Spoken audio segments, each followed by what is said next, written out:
Welcome to Not Milk Never Milk. Subscribe if you're lactose intolerant. You begin by preparing the project.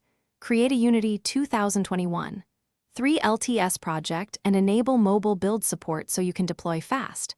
Once done, add AR Foundation and the platform package, AR Core for Android or AR Kit for iOS, because AR Foundation abstracts device differences.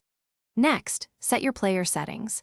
Enable camera usage, set correct bundle identifier, and choose IL2CPP or mono as needed.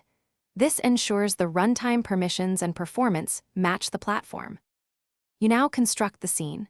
Drag an AR session and AR session origin prefabs. The AR camera inside the origin becomes the user's view. Once they exist, add AR Plane Manager and AR Raycast Manager so planes are found and you can place content. Make sure to enable horizontal or vertical detection as required and turn on light estimation to match real-world lighting. This makes virtual objects look integrated. Finally, create a simple prefab with colliders and meshes to spawn via raycasts. You finish by scripting touch placement. Use AR Raycast Manager to cast from screen touch to detected planes, then instantiate your prefab at the hit pose so it anchors properly.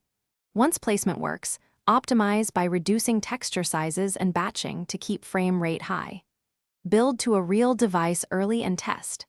If tracking drifts, make sure camera permissions are granted, relocalize by moving slowly, and check lighting. Poor light or reflective surfaces often break plane detection and tracking.